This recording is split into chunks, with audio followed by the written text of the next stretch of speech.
Something a bit different today.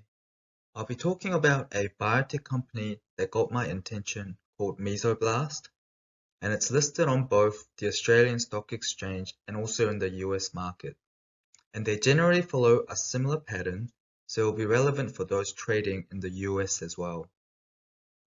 This is just my personal experience with this stock, so don't consider this as your financial advice and always do your own research. So before we get into it, please subscribe and hit the like button, and feel free to leave a comment if you want me to review any stocks. I'll be posting weekly videos, so always stay tuned. So just a quick summary of the company Mesoblast. It's a biotech company that specializes in regenerative medicine using stem cell treatment.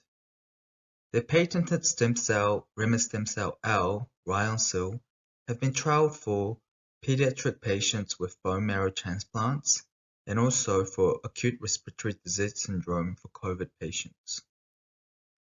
It's an Australian-based company and it's listed in both the Australian Stock Exchange and also in Nasdaq.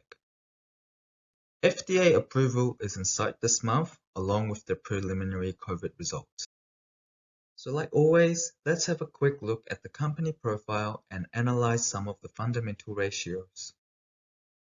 The debt to equity ratio sits at 0.12, and this is well below 1, and it basically means that the company has very low debt compared to the amount of assets that they have. This is expected because a lot of the research trials will be backed by a sponsor and will be performed on candidates who are volunteering. The current ratio sits at 1.51, and it does not seem too bad as the company is able to pay off their short-term liabilities quite easily. And because Mesoblast is still a research-focused company, the PE ratios are not available, and this is expected because the company is yet to produce a positive earnings per share yet. So this actually shows why biotech companies are a very risky company to have in your portfolio. The movement of the stock prices heavily depends on their research outcome and approval. So to begin my current experience with the stock, Mesoblast price tanked on the day of the FDA announcement when it released a report questioning the research conducted by Mesoblast. This caused a massive uncertainty in the FDA approval and also resulted in a nearly 40% reduction in the stock price. It really seemed like a panic sell movement by the public, but it seemed like they had no knowledge that Mesoblast was planning to have a very important meeting with the Oncology Drugs Advisory Group on the same week trying to address the issues raised by the FDA.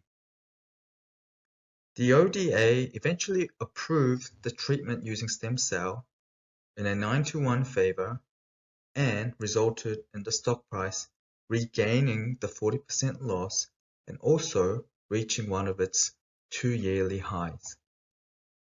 So this chart shows the Mesoblast shares I hold in the Australian stock market. You can see the price range is different to the US one, but it actually follows the exact same pattern. I tried to buy during the dip after the FDA report was released, but actually made a big loss when the dip lasted longer. However, by not panicking and waiting for the outcome of the ODA meeting, I managed to recover the initial loss I made, and right now it comfortably sits at $920 profit. So my experience with Mesoblast was a priceless lesson. Always do your own research, especially when you're investing in biotech stocks. Don't let the emotions panic you out.